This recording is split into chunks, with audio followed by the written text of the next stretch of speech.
Hello, hello. I just wanted to let you know that right now I am hopefully being recorded. I believe I delivered a really cool podcast that had nothing on it. Um, you know, I think it's great. I'm doing this live right now. Before it was pre-recorded and I put a weird cheesy sound effect in there and then there was nothing there. But I think it is cool that I did that because maybe I just needed to do it for myself and not share it with anybody, even though when I listened to it, I didn't hear anything. So anyways, I can see that the mic is now on and that previously the mic was not on.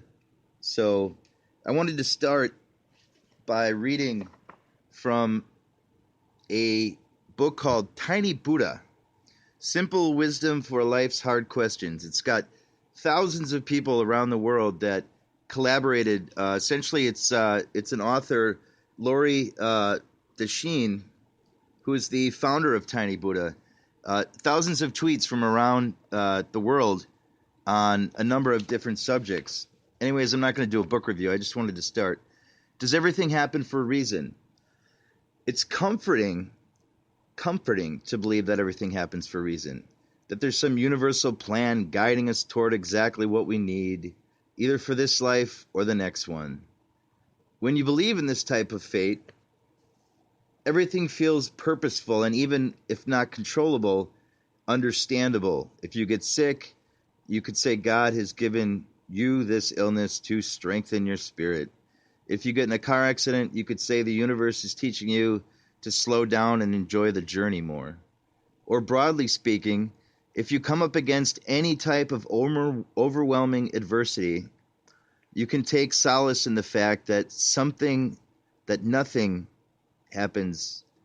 It's precisely what you need. That is one person's theory anyway. Her book is a detailed guide to the value inherent in every difficulty. And she offers precisely 10 reasons that something might happen in life, and they are all both useful and reassuring. Whether it's to help us accept ourselves, feel forgiveness, become stronger, find love, or live with purpose, in her world, everything's all about us and all in our favor. So I was thinking about that, and I was thinking, like, what's a more productive use of my energy?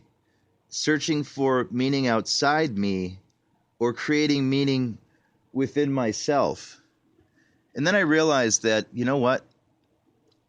I've got this group of friends, these amazing people that have stuck with me through all sorts of insane behavior.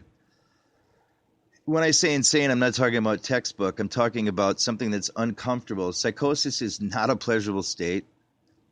What they would call what I was experiencing before I went into the hospital, before I called 911, and the lovely San Diego Police Department comes in to your home, and because you are possibly a threat to yourself, or you say you are, they then handcuff you and walk you down the stairs in front of your neighbors.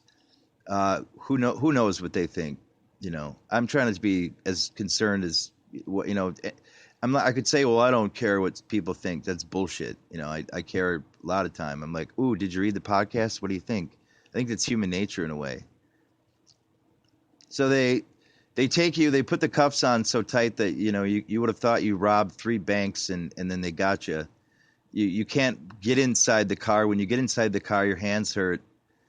You're losing your mind, and you're on your way to a facility, Scripps Mercy, where you go into an emergency room. They take your vitals, all this stuff. I'm not going to give a count by count, but I'm just saying, like, I need to get this off my chest. Okay.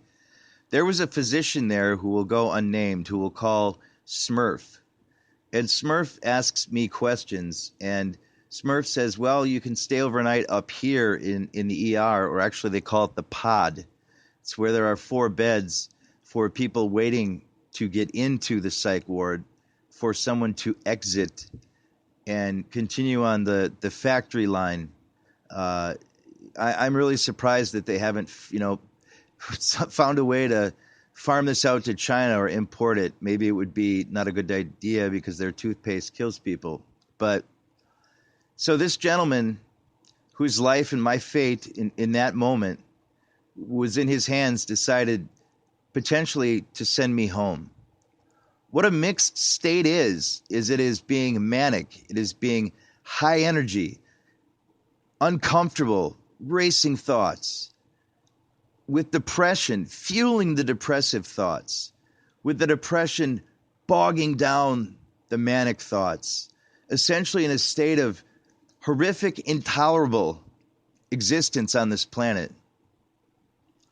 And then my outpatient psychiatrist spoke with this gentleman, and suddenly he had a change of opinion, a change of heart. And I was accepted, like I got into grad school or something. So I guess what I want to say, and I'll say this over a different podcast, stretch it out. What does all this mean to me? A friend of mine sent me a link earlier tonight, and it's don't let anyone tell you who you are. Who are you? Like in that preview for the new Star Wars a couple years back, it was, who are you? Who are you? Who are you? Are you afraid? Are you not afraid? Are you afraid to be afraid? Are you afraid to feel? Do you think we're made of stardust? Do you resent Mr. Smurf or not? The sight of him made me quiver in disgust and disdain that this individual is in charge of people's brains, people's lives, and he will go unnamed. My podcast is only listened to by like maybe 3 people, so maybe I could name him, but I'm not going to do that. I'm sure he takes great solace in the fact that he has these fancy titles and that he goes home and eats sirloin and yes, I'm someone and I give drugs to people and then the nurses take care of them and I don't listen. If you have a psychiatrist and they don't listen to you, find a new psychiatrist. They are not up on top level and you're on the bottom level. They are on your level. They need to be on your level. Have them listen, read, research your condition. Ask the tough questions. Don't be afraid to stand up for yourself, for what is right, for what you believe in. Does this med make you cross-eyed? Face feel flushed? Don't just sit back and tolerate this kind of thing. Am I giving medical advice? Hell no. Am I a doctor? I don't have a doctorate. I don't have a medical degree. I do have a degree in being Aaron and having dealt with this interesting behavioral hurdle for 26 years. And I think that's like 4 or 5 doctorates with that. I will not be self-righteous. I will not preach a certain med or anything. Just don't let them tell you who you are. Don't let them look down on you. Just because they have a degree, they don't have a degree in you as in your experience, strength, hope, your goals, your desires, your freedoms, your fears. We all came from stardust. That particular stardust has a few letters behind their name. What do those letters mean? What do they mean to you? Don't bow down. Seek truth. Become strong. They say everything happens for a reason, and I read that book, and you know what? The reason why I read that is because I don't know if I believe that. I don't know if you believe that. Maybe I wanted to kill some time on this podcast, but speak out. Start a podcast. Maybe 3 people hear it.